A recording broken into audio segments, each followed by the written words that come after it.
What we'll do, we'll get started. Encho, welcome to the show. Thank you. Mate, most welcome. The place where I always like to start these conversations is pretty simple. It's what life events have led you up to where you are at this point in time today. Okay. Yeah. Explain the now. So much. As you guys know, we're in Bali, and this is an exciting place. So what has led me here? Currently, I'm working hard, my career, and I'm an architect. So I'm developing this aspect of my life. But yeah, it's a new life for me. So this is what led me here. It's been 10 months since I moved to this island. It's been magical. I've loved every second. And it's probably something that was planted long ago when I first went to Southeast Asia, 2020, exactly at COVID times. I didn't know COVID's going to happen, and it happened while I was in Thailand. And it was a sabbatical from my usual job. I was an architect in the UK, and I decided, like most people in my position, to take a few months and go and explore the world and different aspects of myself as well. And I think that's when it all started. And here we are, 5 years later. I'm in Bali now, and I live here, and I'm based here. So, yeah. And then the incredible community of this island, which you're part of, has led me to meet amazing people, including yourself. And this is why I'm here now. Yeah, I'm keen to dive into where the journey started. Beforehand, when you're in the UK, how was your sort of mental health then? What was your life like? Because I feel like a lot of the time we are kind of stuck in that system and we don't know what we don't know. Maybe we think we're happy, but we're not quite happy. How were you at that point in time? You mean just before I came here, or? Yeah, or even just, you were saying it all started around COVID time, right? Yeah. So yeah, it's interesting. As part of this conversation, there will be a lot of references to the lifestyle of an architect, just because it's such a huge part of my life. It's what I do, but it does occupy more time and mental space than other professions. And it kind of shapes what you do, where you go, how you are, how you think, how you are with yourself, because it's a super creative dynamic.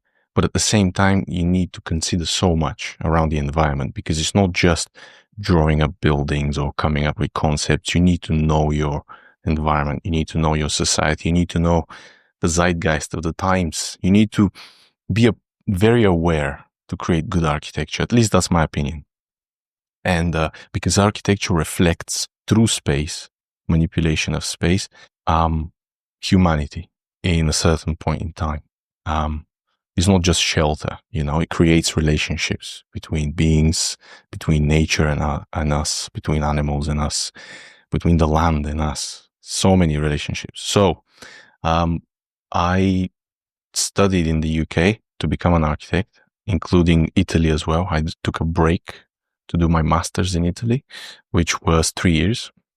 The whole education took 7 years, including 3 years of work. So it all started when I was 19, fresh out of high school, left my home country, which is Bulgaria. I absolutely love this place. But I decided to be adventurous and follow my passion somewhere far, So I learned from a different kind of spirit of humans around me. So I chose the UK, and it's been an amazing journey because I made so many friends. I saw so many different things that I've never seen. I was shaping this kind of mindset of an architect, and that shapes how you live, and it also what you see in the world, because the world is vast and some people see some aspects, some people see other aspects. Me as a creator, I've been very kind of sensitive and aware to where I am, but also I'm very social. So yeah, it's this huge cloud of things that forms who you are. And mentally, I've always been in a great place just because I like exploring. Everything I talked about so far, for me, it was like a playground. And I was this kid that's constantly playing and exploring and learning. And undergrad, then worked in in a company for 1 year in the UK, then went to Italy, studied 3 years, incredible times. I loved it so much. Then decided to go back to the UK, finish my education, qualify as an architect, and just kept working. And mentally, it was in a good place, but it's very regimented.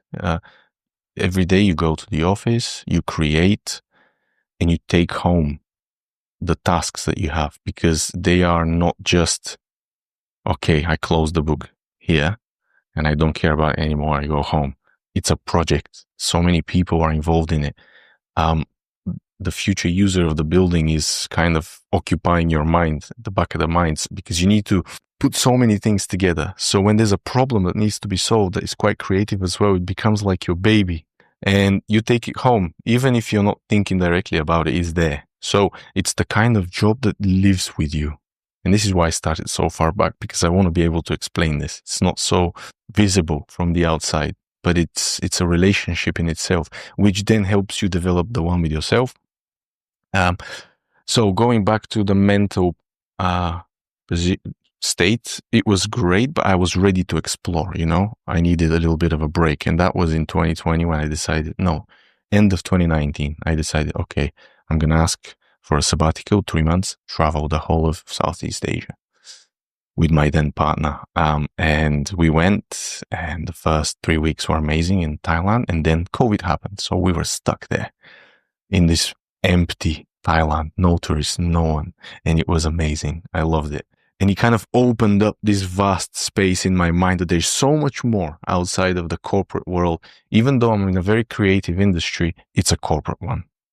And it's all based around making more money. And it's just like turning more and more into a conveyor belt production line of buildings that are designed to just turn over cash, And then the actual space, which is so important for the humans, the users of these places, takes a back seat, because it doesn't matter. As long as there's some space for them to put them in, that's okay.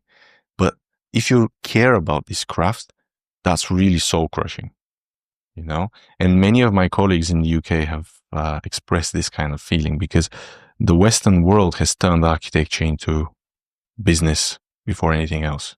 Of course, it has to be, but it could be an element of poetic expression and beauty and, the spiritual side of humans. And this is what led me to Bali, because I've been following these really cool Western architects that decided, maybe in their life stories, they decided to do the same.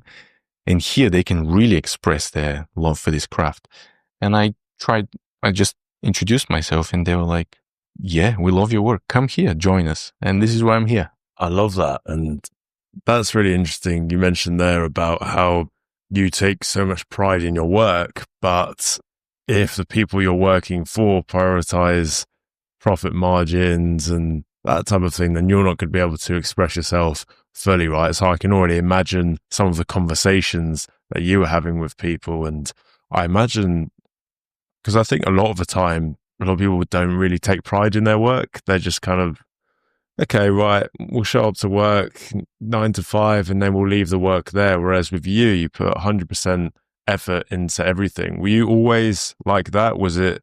And you also mentioned that you've always had like very creative mind and you've always wanted to explore more. Was that something that originated from your upbringing? Were you always supported and encouraged to do more things? Yeah, very good question. There's 2 things I want to talk about here. So first, I think it came from my upbringing. I had a very interesting upbringing. I'm super lucky to have been brought up in a family of artists. So my dad's side, they're artists. They've been, and now imagine this, a Soviet country, Bulgaria, before the fall of Berlin Wall. It was a Soviet country, a socialist country. So it was a very different way of living for my parents and grandparents than it was for me when I was born in 1990. And then Bulgaria started transforming into more of a Western type country, transitioning to more of a consumerist society, private equity. Before that, everything was owned by the state. So they have a different mindset, my grandparents, and they were artists that existed in these times. So I grew up in the times of transition where they were trying to adapt to the changes with their old mindsets, but they are different than the most of the people I've seen around me then, because they were creatives and they were good. Like my grandma and granddad, they're incredible artists. And I grew up in an artist studio. It smelled of paint, kind of messy all the time, very big spaces. For me, it was, I didn't realize it at the time, but moving from space to space, and it's not just small rooms like we all grow up in. For me, it was an artist studio here. There was another one there in an apartment of my granddad, even higher ceiling, big, vast windows, a lot of light. So these elements influence how you perceive space. And then when you start growing up and you see how most of the spaces around you are organized, you realize, oh, where I grew up, it was quite special. I wish everywhere was like that. So this kind of shaped my thinking about space, because space and being, for me, I like going philosophical sometimes, so you excuse me about that. Space and being is almost one thing, because you're always your being and you're always in some kind of space. So they go together. Whether it's a building or a giant field somewhere outside, doesn't matter, it's space. And you perceive your being within space because of your senses. So that's why I think the craft of creating and manipulating space is so special. And that's what led me into it. And what made me think like that, I'm not sure. Maybe it was, I remember it well when I was a kid. There was one day that I was looking out the window. I was alone at home a lot because my parents were working. I learned to take care of myself as a kid even. I did have a sister, but she wasn't home at all the time. But anyway, so one day I had this question: what am I? Why am I this? You know, this kind of question that doesn't have an answer. It's very philosophical. But just because it doesn't, exactly because it doesn't have an answer, it's so powerful. Because it's like a gateway to the unknown. The unknown is always there, but it's almost like a pulling horse. It always makes you an explorer. If you have been intrigued by the unknown, it makes you an explorer. And I was intrigued by the unknown when I was a kid. And this has stuck with me always. And I think this is what drove me to this profession. Yeah, that's awesome. I think a lot of the time there's almost a fear of the unknown. Yeah.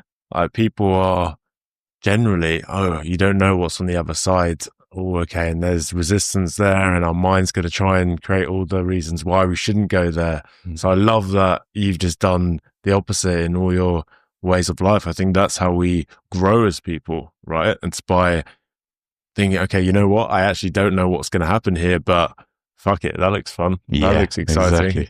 Let's do it. And I think that's how we keep on growing, is by doing hard things. And yeah, it's really interesting to hear about your environment as well. It's almost as if, right, the whole world was changing and they've kind of morphed into this sort of, yeah, it's very, like you say, it's corporate and industrial, right? And I think that, and I think the school system doesn't really encourage creative thinking at all. I think it's more like repetition of the known. Yeah.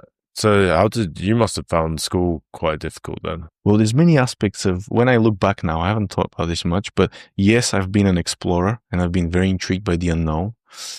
And there is the fear of, actually it's not fear of the unknown. I would call it, it's fear of the known coming to an end.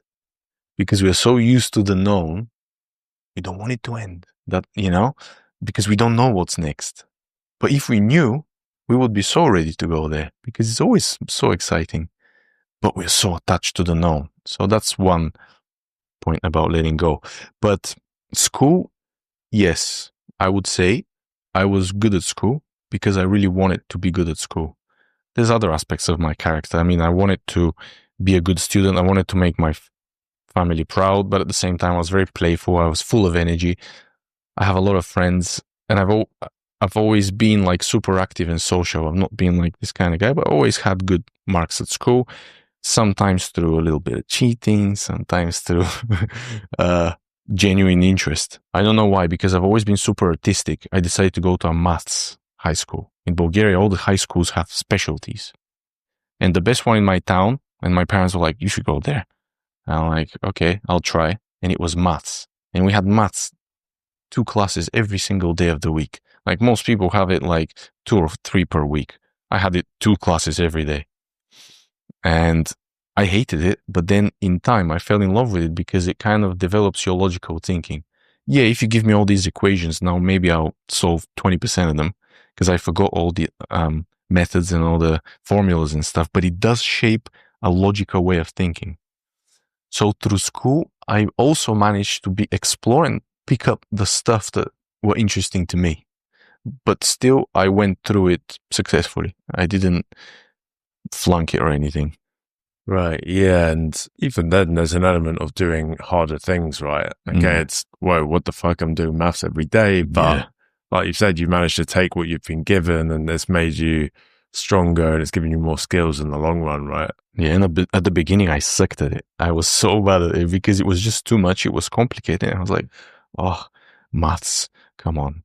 But then it becomes interesting because everyone around you gets interested. Maybe it's the saturation of attention directed to it that makes anything interesting to you. When there's a problem, you can get hooked on solving it, no matter what it is. And I think it's that problem solving skill, which is super important in all the different areas of life, right? So this is why, again, coming back to the fear of the unknown, we've got to chase the fear and we've also got to chase, I think, the hard moments as well.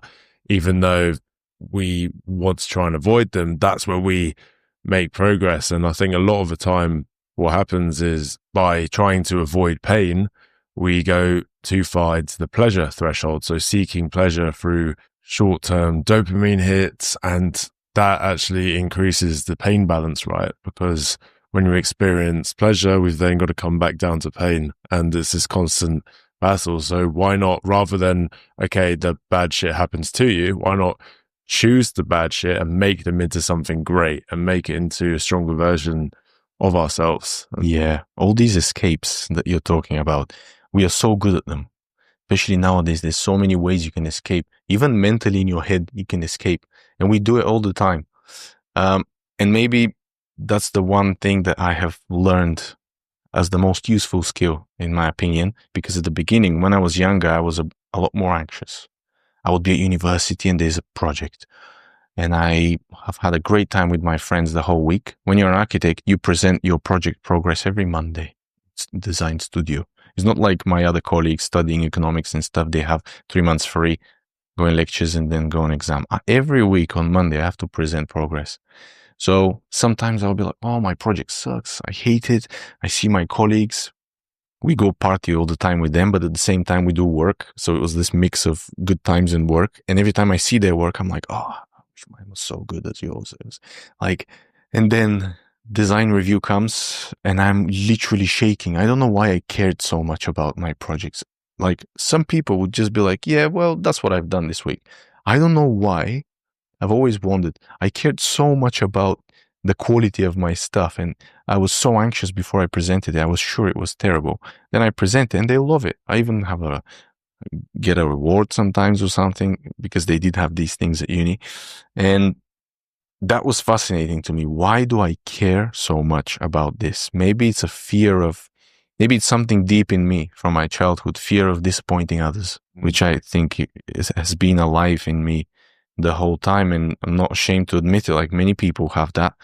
I didn't have a demanding family, but they were quite proud family. So I wanted to be a part of that, you know? Yeah, I don't know what made me this way, but I've always been too much of a perfectionist. Yeah, you know, trying to make it as perfect as possible, as quickly as possible, or I would sacrifice my health and well-being. I would go on all-nighters, not sleep, and then I end up wasting a lot of time just because I cared so much. Like I'm fixated on the final product. I have to make it perfect. But then in time, I realized that doesn't matter. What matters is that process when you're doing it to make it in such a way that you're having fun. And right now I'm doing this and the results are so different. But it took a long time to see it this way. Yeah, I can relate to a lot of that. Definitely had some perfectionist traits and still do sometimes. I still catch myself now and then, right?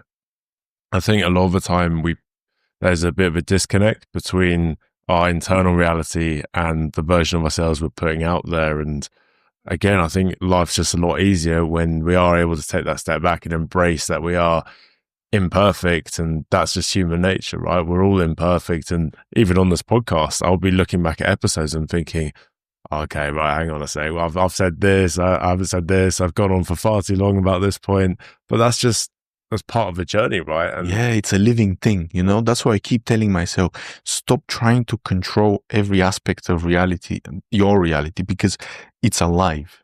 Like, I'm trying to visualize things and have like conceptual parallel ways of thinking about stuff. Reality, my everyday now, is alive. It's a living thing. Why try and hold it constantly in a specific shape when it's so full of energy and it can take so many? Even now, I'm like, I'm going to watch this later and be like, oh, why did I say all this? But I believe it. I'm embodying it. So it's like a plant. Every day is different, you know, and you have to let it be what it is. Of course, there's a certain element of control, but the more you grow up, the more you realize where you are and what you are. I think the more you let go. And if you don't, then you end up in bad places, which has happened to all of us. I think so. I think a lot of the pain comes from resisting what is, resisting the nature of who we are. And I think that's why that's certainly something I try and remind myself of as well. You know, just embrace the stage that you're at, no matter what it is, right? And I wonder, coming back to the childhood, where this all comes from in the first place. I wonder if it's because perhaps, and I'm talking from personal experience, I'm not sure if it relates to you entirely, but I had very low self-esteem as a kid. And I found that my worth came when I excelled as a goalkeeper in school, because suddenly I was performing really well. I think we won a cup final 2 years in a row. I saved penalties, and suddenly like people would acknowledge me or respect me. But it was because I was Harrison, the goalkeeper.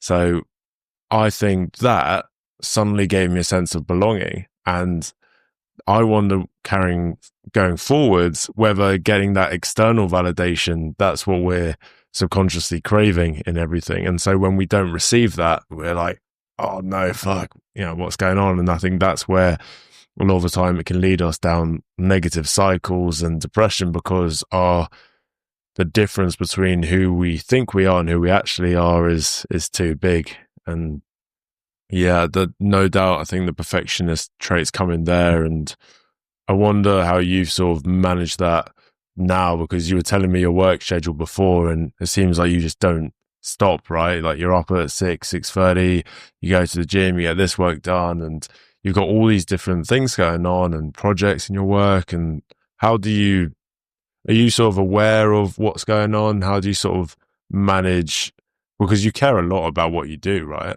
And in your role currently. So how do you manage doing your best work, but then also accepting, okay, right, let's just leave it for now? Because I can imagine, especially, I can already sense the pride that you take in your work, right? So how's that relationship with it now? Yeah, interesting. First of all, the pride I take in is I'm trying to keep it down. I'm trying not to inflate this sense of, oh, I'm so special because I'm doing something like that. I really don't think like this, but where am I now? Let's start from this. How do I manage all this? Same way as you manage it. I just am full of energy. You know, that's something, it's good to acknowledge the things that are true right now. What is true right now? I'm full of energy. I'm kind of young, in my prime. I've never had so much energy. Is it because I care about more about my diet, my training? Yes, my sleep suffers here and there, but I manage. And I'm just this ball of energy, of excitement for the world. I feel like a kid again. I had my 35th birthday 2 weeks ago, and I was thinking about that on the day.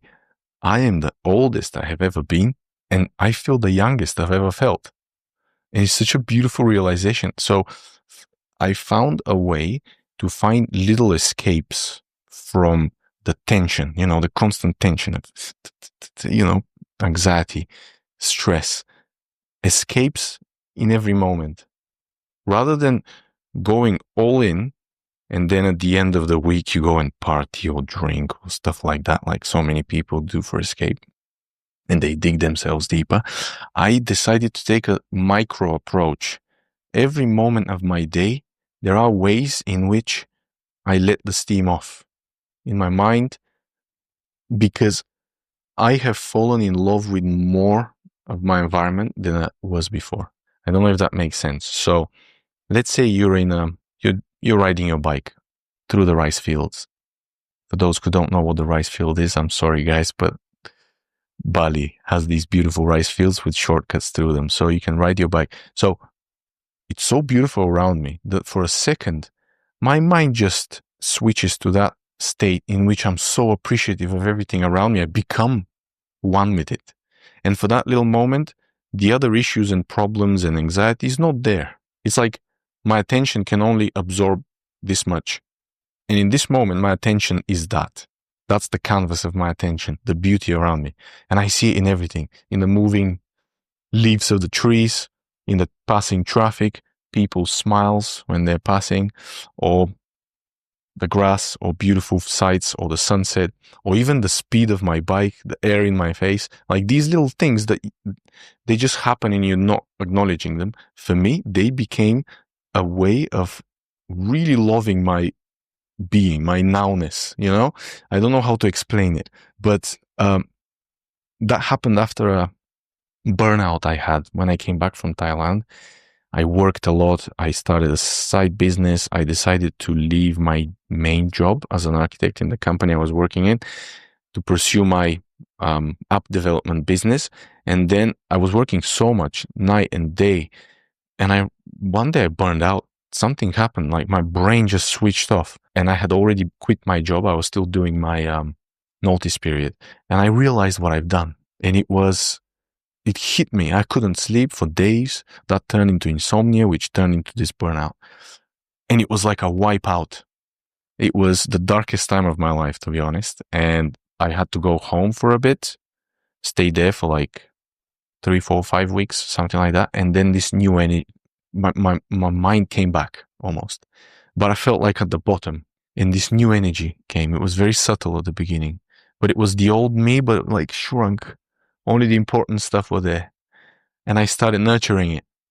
Started a new job, better than the previous one. I enjoyed it more. It was locked down, so I was working from home a lot. I was able to focus on my diet, on my sleep, on my then relationship, on nature around me. I was in the UK again, and slowly I started building this new version of myself, which was allowed by the fact that the old one was wiped out. And that's when I learned. I did read a lot of Eastern philosophy. It was really capturing my attention at the time. I really loved the concepts there. And the mix of that and the place I was in allowed me to see the world in a new way. Like this wanderer, the child that was asking himself the question, what am I? What the fuck am I? Why am I here?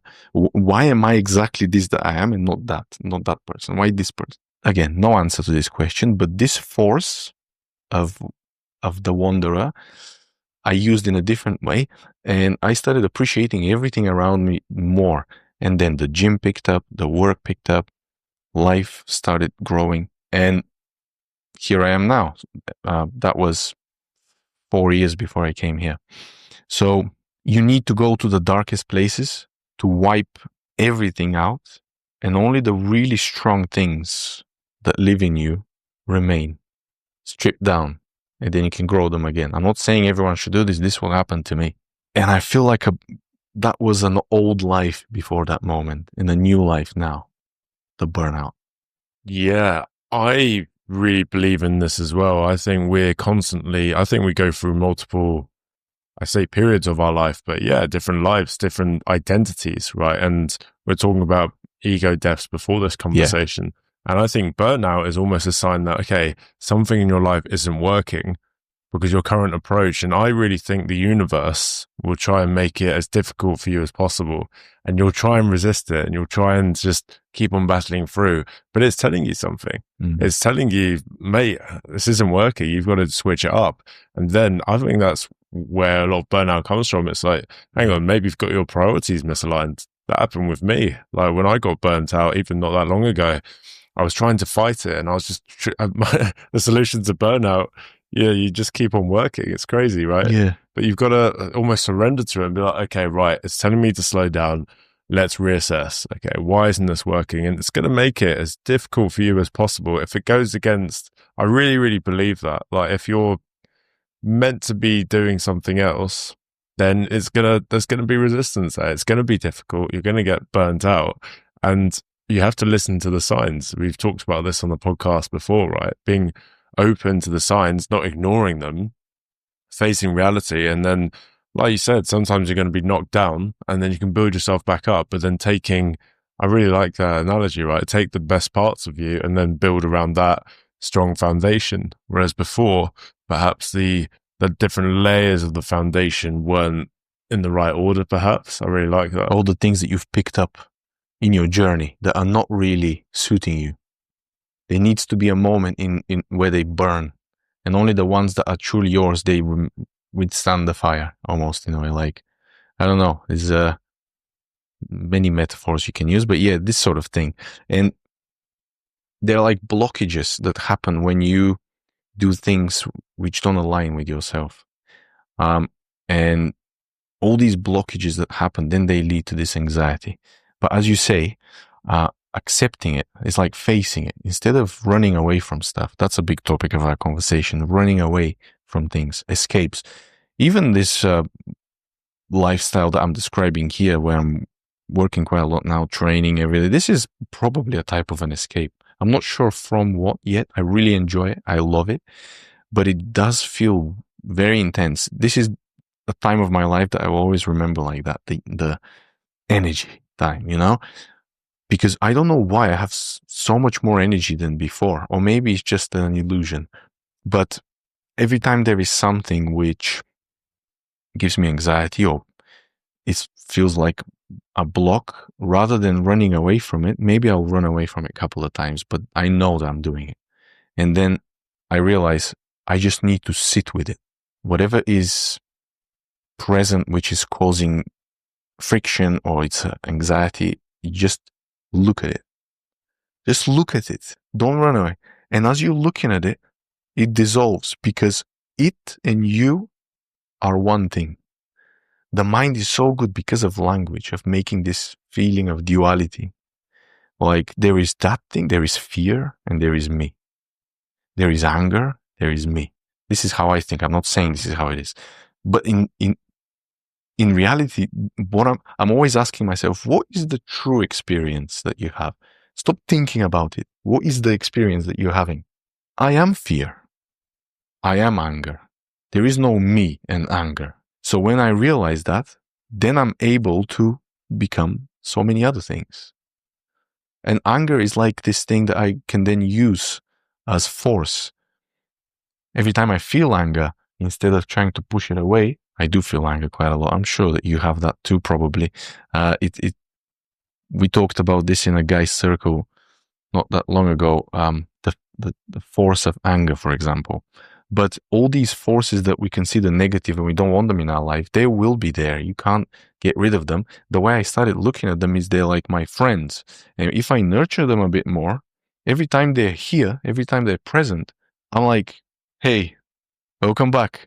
Let's see what we can do, you know? And then they can help me get more motivated for something or channel them in a different way so I have energy. So, because it's energy.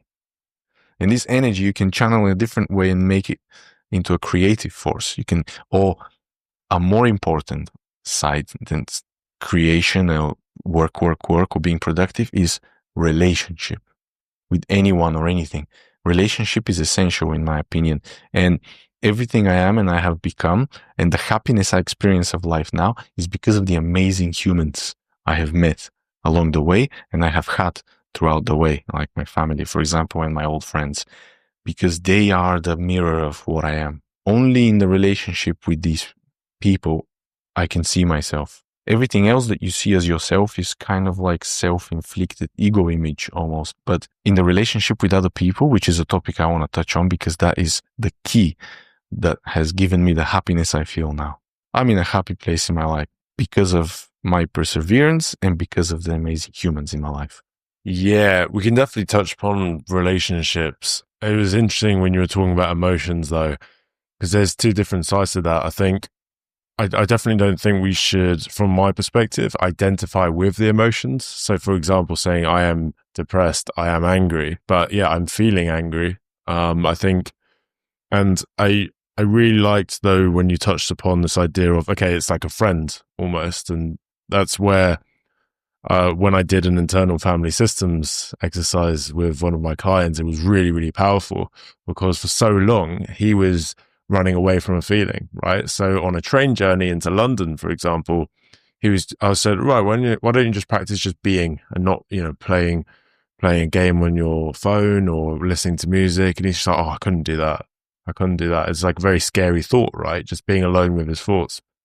And we did a really powerful exercise where we concentrated on the feeling that was being brought up. So it was anxiety.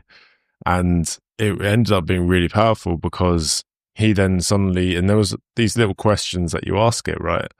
And eventually the conclusion that he came up with was, oh, okay, right. So the reason why this person's doing this thing is because it's trying to tell me something.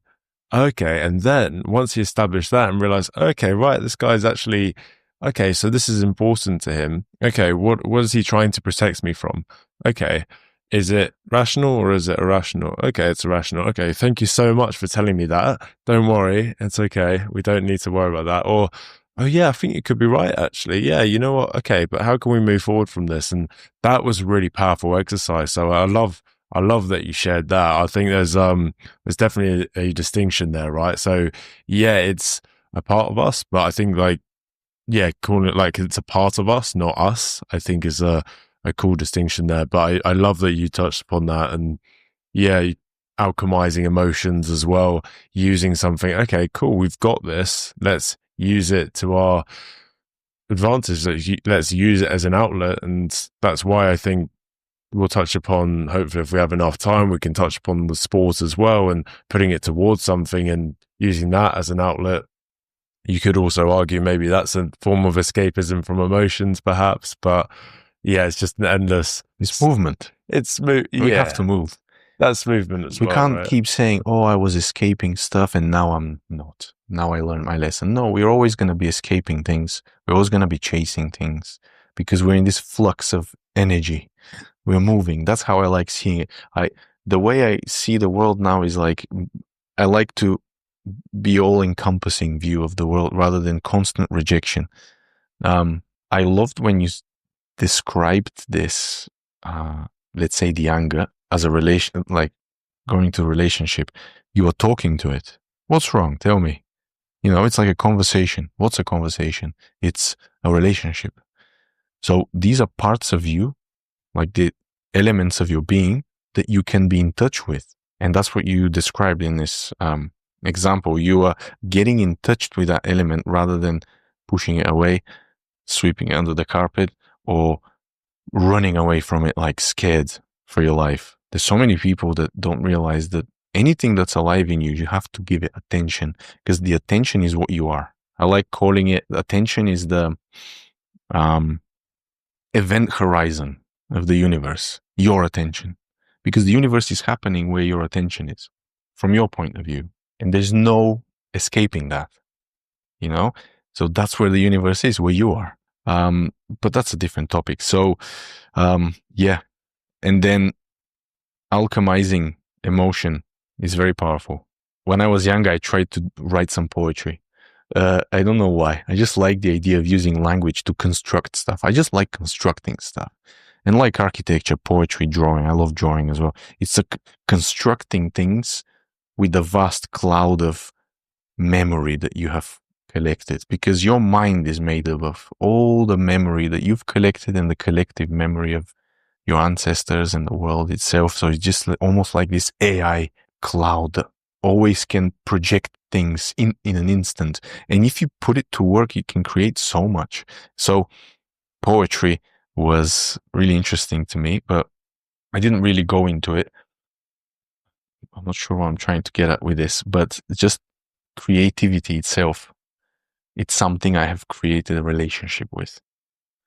And it may be an escape. Sometimes I kind of ignore it. I'm not creative for a while. I get tired of my work. I don't have time to like draw on the side or create some stuff, which gives me so much pleasure. Every time I create something, it gives me so much pleasure when you look at it after, and you kind of like you see yourself in that. It's like a little mirror, but it means a lot to you because all these forces that you feel, all the things that are alive in your life in the moment when you created it are there in front of you in your own way, in your own language, only visible to you. You know, nobody else can see it. That's what art is. But yeah, it's just creating relationships with all these things that happen in your life that now has helped me to stabilize myself and be always in peace. That's my aim, to be in peace. Even when things are super hard, I'm mega stressed. I'm dealing with 5 projects at the same time. 10 people are texting me about something. We're organizing something for the weekend. All these things in your head is going to explode, and you still want to count your macros. You want to go to the gym. You want to eat your food because you're hungry, and all these things happen. But even in these crazy pressure moments, I really love them because there's like this build up and then there's this release. And the journey itself, which I've grown to be aware of, is giving me balance. Yeah, I love that. And I think we're always just trying to find some type of balance, even though I think we're never quite going to get there. But yeah, just having a look at all these different areas. I do think, though, with the sort of overwhelm, I think a lot of the time we experience overwhelm because we take on a lot, and I think we put that pressure on ourselves. And that's something I've learned from my own lessons, where yeah, we'll take on a lot and we make ourselves overwhelmed because we've set these expectations for ourselves, right? Yeah. And I think that's where perfectionism can come in, because we believe that we can take on all this stuff. And yeah, you're a very high performer, right? But the reason for the overwhelm is because you've set these expectations for yourself now, and you're always going to be trying to meet them. It's an area which I'm really intrigued by, and something I want to How look do you into stop? more. How do you reach a point where you stop before it's too far? That's something I want to explore. But then I don't necessarily have all the answers, but I think the best way to approach it, if you've noticed that about yourself, because eventually I think it's going to come out in the form of anger or overwhelm. And a lot of the time when we express anger, it's because there's sadness which we haven't expressed and we've kept in. And what I'm trying to do now is actually set myself, I think, first of all, it's accepting that I'm not going to get everything done that I would like to get done. That's the biggest one. And embracing imperfection as well. So, and also just look at the reality as well, right? We're never going to be able to be that perfect person. And I think letting go of that is thinking, okay, right, what can I do today? And actually making time for relaxation, being present. I love that you made these small pockets of time. I think those are really important to be able to take ourselves out the mind, because we're not our mind, we are the observer. And I think if we're able to step outside the mind, then we can observe all the beauty that life has to offer. But I think actually making time outside of that, I think would be really helpful, and having boundaries with yourself. A lot of the time we think about boundaries as in with people, but what I've realized in one of my biggest lessons was that I had no boundaries with myself. I didn't respect myself, right?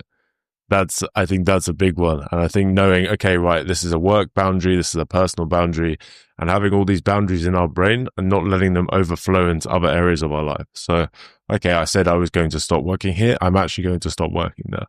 And I think by having more boundaries with ourselves, over time, we'll probably end up getting more fulfillment out of life anyway, right? Because we're not chasing the day, rather we're in charge. We say, okay, you know what?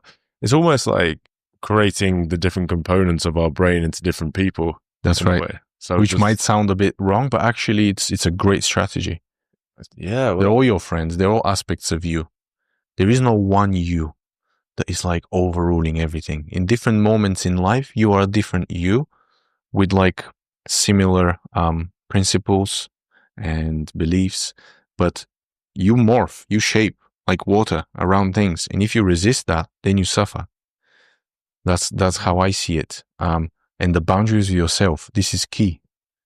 And when I feel like the self, which is trying to direct me in this kind of endless expression of energy. I'm not chasing anything. I don't have a big goal in front of me, but I should have a lot of energy and I'm riding it like a wave, like a surfer. And sometimes it's just, I need to step aside and rest for a bit. I just get addicted to the dynamics of life. I really love it. I love it. And that includes relationship, that includes training, performing, sport, work, making money, anything. And you can get addicted to that. Maybe it's because of the dopamine release and the whole roller coaster of brain chemicals. But the little pockets of time, for example, I step up, I go to make a coffee. But why do I do that? I absolutely love coffee. So 3 times a day, if I'm making it, I would make it. The whole process, I get immersed in it. Yeah, it's 5 minutes. I walk, I'm thinking about it already. When you open the jar, it smells. You know, all these aspects of the thing, instead of thinking of something else while making your coffee or work, leave work for a second. But you can't just leave work if you're a performer. You can, though, if you absolutely love coffee and you love making it. And when you focus on the process of making it for these 5 minutes, there is no attention span for the rest.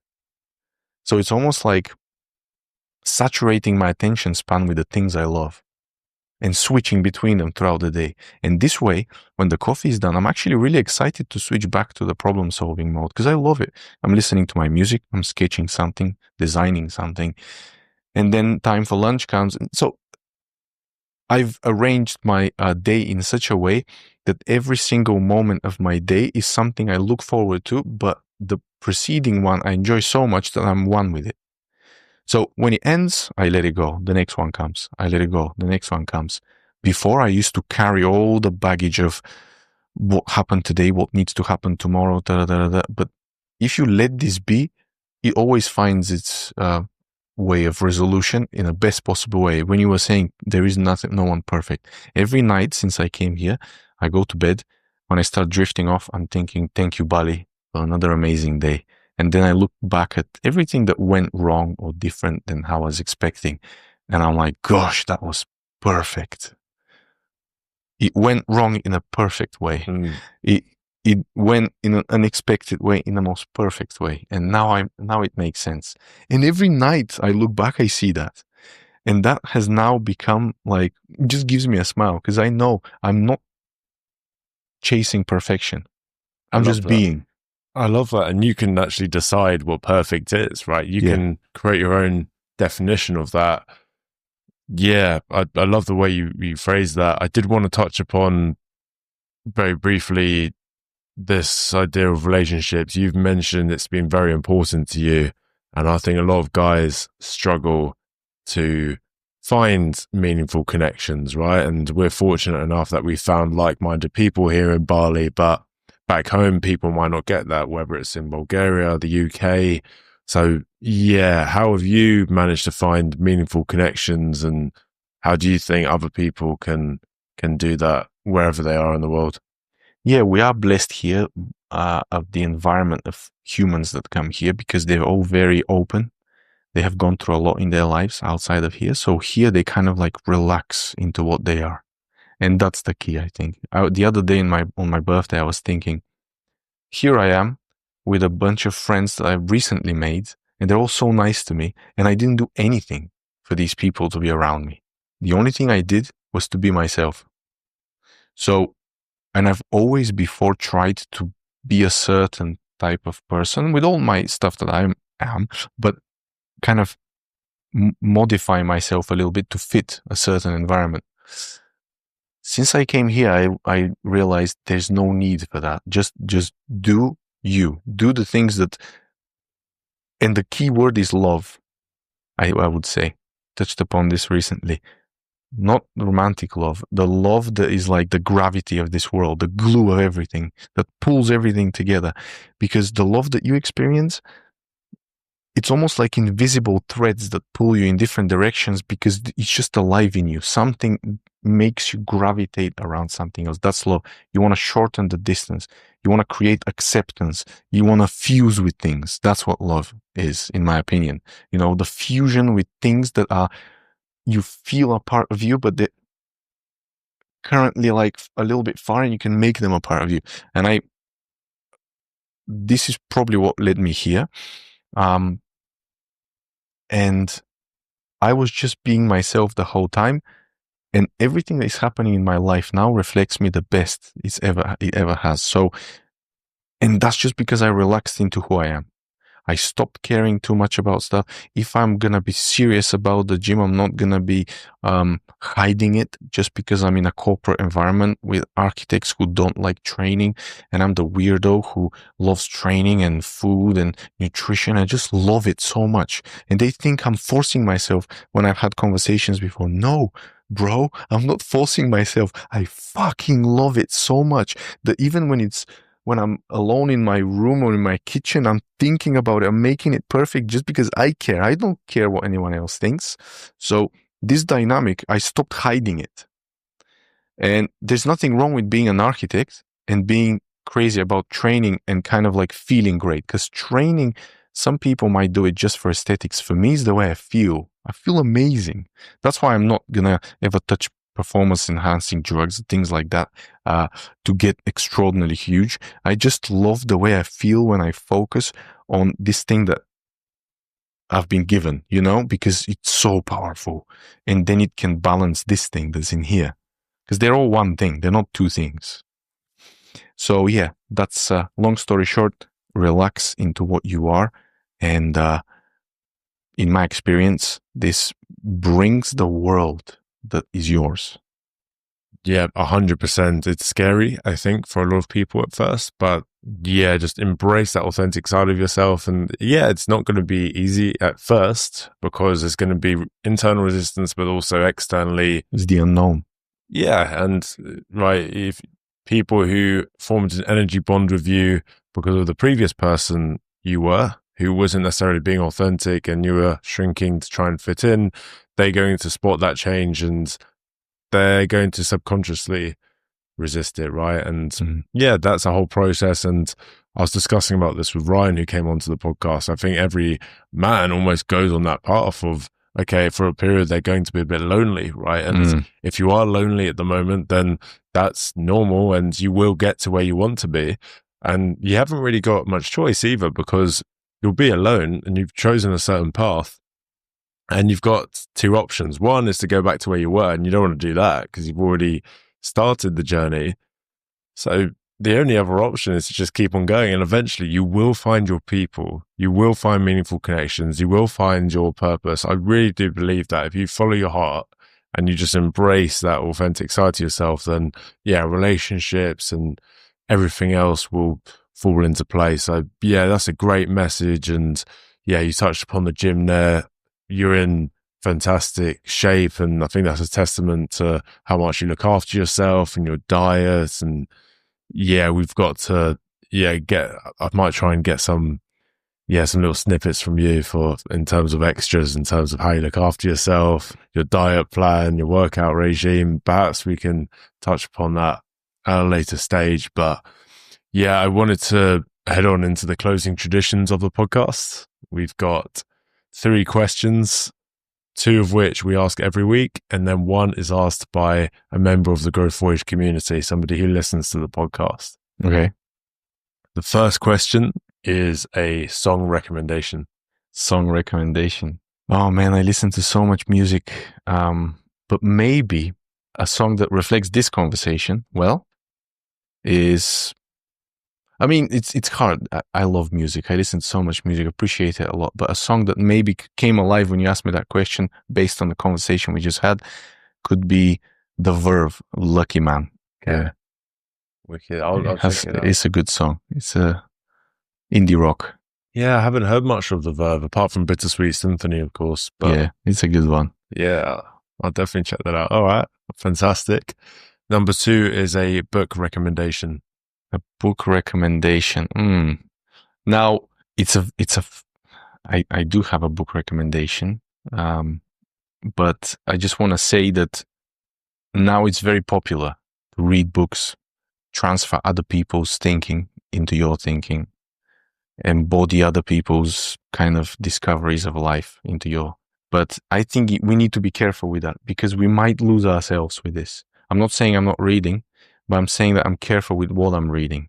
So I will go a little bit extreme, and I will recommend a book which blew my mind. And it's a bit more of a Eastern philosophy kind of book based on the life of one. They call them saints in India, but they're just awake people who have a different mindset. And the book is called I Am That. I am that. I Am That. Yeah. I am that. Just search it on Google. It's recordings of conversations between many different people who go to one normal working man in India, in Bombay, who has developed a very kind of, I would say, I'm not going to call it cosmic, but super aware view of the world that is very detached from any kind of dogma, any kind of system. I love people who can freely think. And yeah, I recommend that book. Yeah, you've definitely sold it to me, man. I'll definitely be... It's hard to find. I found it on eBay. But there are some recordings of this guy on YouTube. But yeah. Okay. That's my recommendation. Okay, cool. Yeah, I'll definitely put it in the description of the episode. And I think you touched upon a good point there with books as well. I think we live in a world at the moment where there's just way too much information, right? So it can be quite overwhelming. Should I, take this person's advice? I would say, right, look at your life. Think, okay, what do you want to work on? Pick one thing, because there's always going to be something we can work on, right? It's an endless journey. Pick one thing and then think, okay, right, where can I look for a solid information from this? And then look at that with a critical mind. Okay, right, which parts of this relate to me? Which elements of it can apply to my own life? And really study it. I don't think it's necessarily about reading information. It's about, okay, right, how can we apply this information to my life and actually work through it? That's why I think it's not necessarily about the number of books you read. It's the number of lessons that you take and apply to your own life. So yeah, I think that was a great point that you... Or resonate with. Yeah, because there's this craze about a specific book now. It's so good. Everyone has to read it. Did you read this book yet? Oh no, and I'm anxious. I haven't read it. Everyone else have read this book. You should never go into this dynamic because you lose yourself. That's my opinion. And again, I'm not saying we shouldn't read books. I'm just saying that we, like anything else, we need to find the essence of things rather than imitate. Yeah, absolutely. And that's why I think rather than, because a lot of the time we look outwards for answers, right? I just think if you're into self-development, make it very simple. What's the best version of yourself? Not what you think you should be, not what they're doing. Maybe you can take elements of what they're doing. Okay, yeah, I like what he's done here. Maybe maybe not that, but hey, you know what? I'm not a fan of this person, but I like what he's done here. Mm. And then you can take all these different elements, look at the best version of yourself and think, okay, right, I'm going to take a bit of that, and a bit of that. And put it to the test. Don't just believe it because it's written there. Because I can sit down and write something. So always you are the beginning and end of everything. Your force. So if you want to read a book by someone who has achieved a lot of success, and you're like, okay, I'm going to read this book and I'm going to achieve their success. That's a completely wrong way to think about it, in my opinion. Rather, you need to be interested in the dynamics that shaped his choices. Look behind the choices, behind the words. Yeah, this is how I feel about these things. Yeah, that's an interesting point of view. And again, it's also with anything in life, they might have been successful in one area, but were they successful in other areas, right? So work and personal relationships, they might be really successful in work, but what about their personal relationships? So again, yeah, picking and choosing which elements you like. Yeah, third one is asked by a member of the Growth Voyage community, and this one comes in from Ian Hellman. Okay. And he says, how do you manage performing at such a high level for so long without burning out or reducing work and life quality? Well, it might seem like I manage, but sometimes some things need to be sacrificed. And currently, I'm sacrificing sleep because I will not sacrifice my social life because it gives me so much that then feeds into the professional side of things. I will not sacrifice my professional life, and also I will not sacrifice my training. So right now is sleep, but the way I do it is rather than getting rid of one of the aspects, I just try and cut off a little bit of each one in a way, because I don't want to lose them. They are the perfect mix of my recipe at the moment. So I don't want to get rid of a whole ingredient. And in time, by shrinking and stretching how I do things, I find new ways of doing things without losing them. Maybe this is in some ways a recipe for disaster, because I grow very strong connections with things, and later when time comes to let go, I'm not going to be ready. But I do like to think about that. I need to be ready to let go of anything that I'm so in love with right now. Still, are you ready to lose it? Ask yourself. Yeah, if I have to, I will.